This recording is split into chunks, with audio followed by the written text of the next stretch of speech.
WYMT Mountain News first at 4.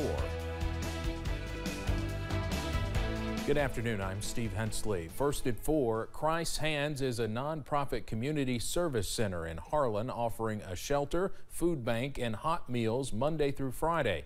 WYMT's Zach Hawk is live in Harlan where they welcomed a special guest today. Zach, what's going on there?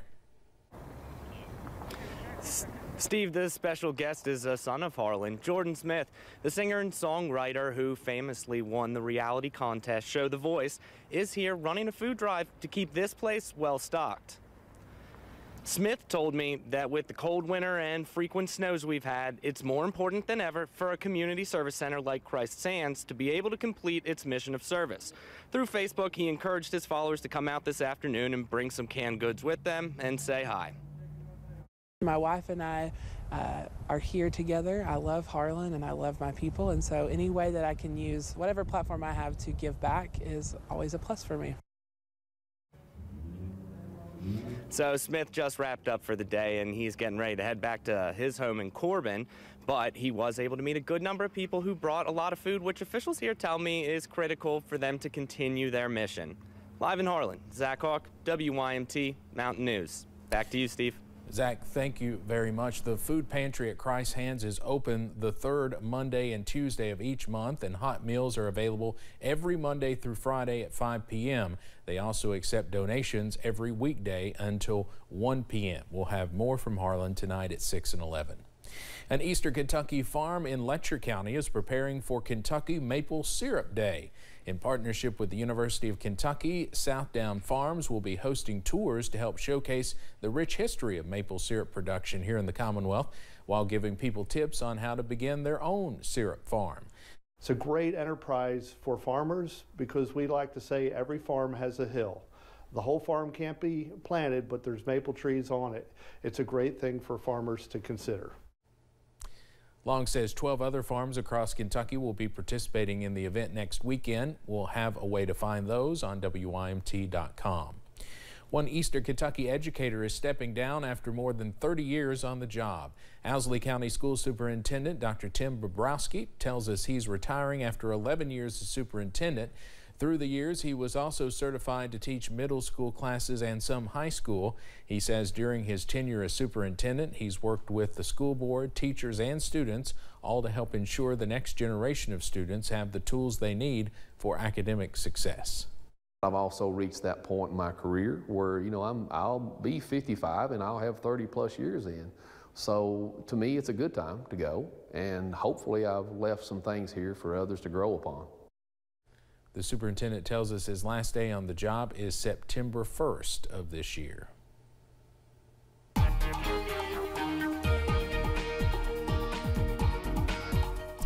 Well, temperatures have gotten back above freezing today. High pressure scooting off to the east, allowing some slightly warmer and slightly milder air to work into the mountains. But that's all ahead of some snowy weather potentially on the way. In fact, a couple of our counties, you've seen it there at the bottom of your screen, under a winter weather advisory. Just Lee and Wise counties in Virginia, along with the city of Norton. That goes into effect at 1 o'clock tomorrow afternoon, running through 7 o'clock on Saturday. Snow totals, not a huge deal out of this one, but the potential for some impacts in those higher elevations is there. So it's something we're going to have to watch.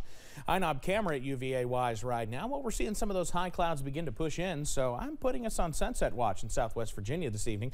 Notice that we're at 41 degrees, 43 at Buffalo Mountain as those clouds continue to work in here in Perry County. Temperatures around the region, well, we've gotten into the mid-40s in portions of the Cumberland Valley. 46 Williamsburg and Jacksboro, 45 Monticello and Middlesboro.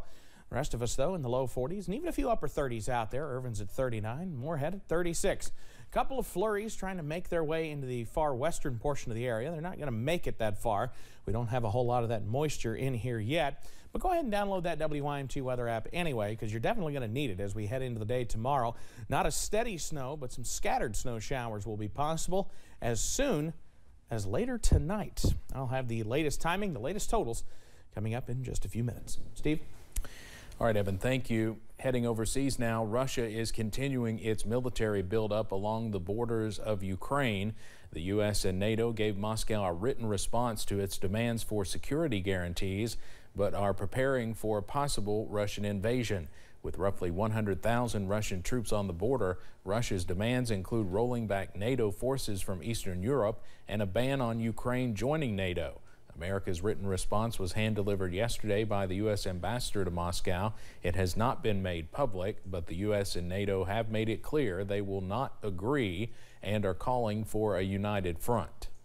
The placement of offensive missile systems in Ukraine, military exercises and maneuvers in Europe, all of these things would address, I think, mutual concerns, including concerns stated by Russia. The U.S. says the ball is now in Russia's court, but a Kremlin spokesman said that Russia's main concerns were not addressed by the U.S. Holocaust Memorial Day is being marked around the world 77 years after Soviet forces liberated Auschwitz, the largest Nazi death camp. Most survivors are now in their 90s, as CBS's Tina Kraus reports. Well, that's my mother, brother. Alina Peretti says now is the time to finally share her memories of the Holocaust with her family. There is no one day that I don't think about it. She was just a child when she was put on a train to Auschwitz. You had people lying down dead, and you have us standing up waiting when they're going to turn gun in our direction. On this Holocaust Memorial Day, Eric Hirsch told the BBC about his experience at the death camp. I lost my parents, I lost my brothers and sisters. The 93-year-old showed the tattoo Nazis gave him. If you have chosen to live, you got a number on your arm, and I got B7608.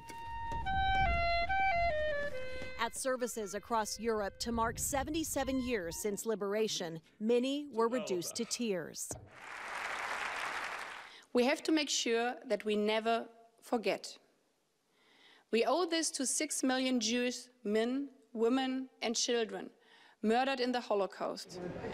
Faces of survivors, including Eric Hirsch, are part of a memorial exhibit commissioned by Britain's Prince Charles. What better way of rejecting that kind of philosophy that led to the Holocaust and honoring survivors than this project? Each painting is more than a person, it's a story. The Prince hopes will inspire future generations to choose love over hate. Tina Kraus, CBS News, London. Holocaust Memorial Day also remembers people killed in genocides that followed in Cambodia, Rwanda, Bosnia, and Darfur. And in the time leading up to this anniversary, one Tennessee school board made waves after voting unanimously to remove the book Maus from its 8th grade English language arts curriculum. The book depicts Jewish people as mice and Nazis as cats. McMinn County School Board members said they were concerned about, quote, rough, objectionable language in Maus. Some teachers spoke in favor of the novel, saying it helps them educate students about a tragic time in history. School board members are working to try to replace the book with something similar. Beijing is gearing up for the biggest show on earth, but the lead up for sponsors of the Winter Olympics is noticeably quiet. Foreign brands are caught in the middle of diplomatic boycotts from outside China, fearing retaliation by the Chinese government and consumers. The muted global campaigns have focused on athletes with little mention of Beijing. CNN reached out to all of the top Olympic sponsors, but most declined to comment. They're all very cautious right now to not do something that could be perceived as insulting the Chinese government or the Chinese people. Last year, Nike, H&M, and other Western brands faced a boycott in China because of a stand they took against the alleged use of forced labor. The Biden administration and other U.S. allies will not send government officials to the Winter Olympics as a statement against allegations of genocide in China, allegations China strongly denies. President Biden thanked Supreme Court Justice Stephen Breyer for his decades of public service during a White House event to announce the 83-year-old justice's retirement. President Clinton nominated the longtime liberal justice back in 1994. The retirement comes just ahead of midterm elections that could change the balance in the Senate, and President Biden is expected to fulfill a campaign promise to make a historic choice. I'm looking forward to making sure there's a black woman on the Supreme Court. That was back during the campaign. The frontrunner on the list of potential candidates is 51-year-old federal appeals court judge Ketanji Brown Jackson, who clerked for Justice Breyer.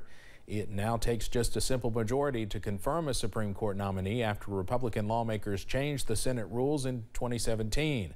With a 50-50 split in the Senate, if Democrats stick together, Vice President Kamala Harris would be able to break the tie. Let's head over to Wall Street now on this Thursday. The Dow closes down today more than 7 points. We'll have more financial news in our next half hour. But straight ahead here on First at 4, see how one veteran is making sure every day counts and turning heads at 100 years old. And along with the snow chances, we've got some bitterly cold air working back into the mountains. I'll have the latest on how long that sticks around on the way.